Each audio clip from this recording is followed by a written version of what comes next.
আসুন বন্ধুরা, আজকে বানাবো মন্ডা।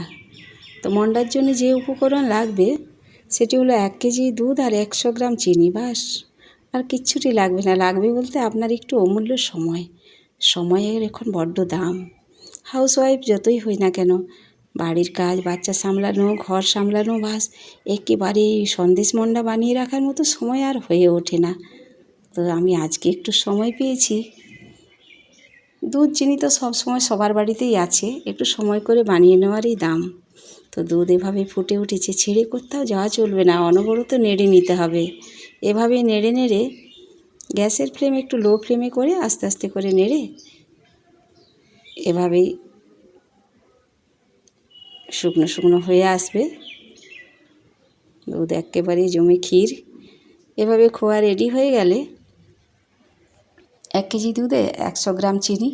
আপনি চাইলে বেশি দুধ বেশি চিনি দিয়ে বানিয়ে রাখতেই পারেন।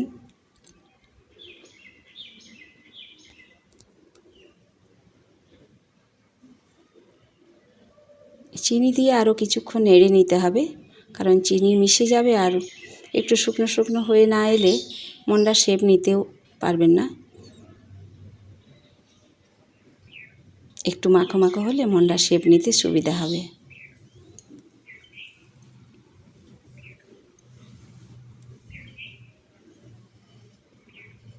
বাস প্রায় হয়ে এসেছে, কিন্তু আমি একটু কড়া পাগের করব। কড়া পাগের সন্দেশগুলো আমার বাবুরা বেশি ভালোবাসে, আর কড়া পাগের সন্দেশ অনেক দিন থাকবেও।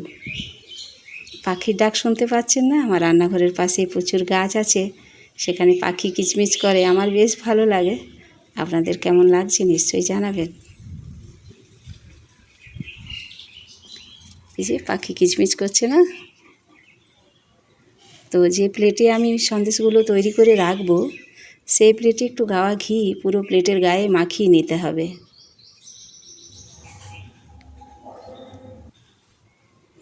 ব্যাস এভাবে গোল করে মন্ডার শেপ দিয়ে নিতে হবে।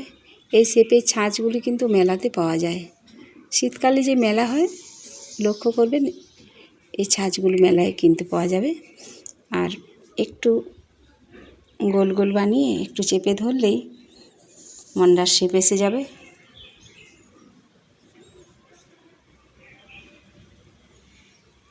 তো বন্ধুরা, আমার প্রসেসটি কেমন লাগছে নিশ্চয়ই জানাবেন।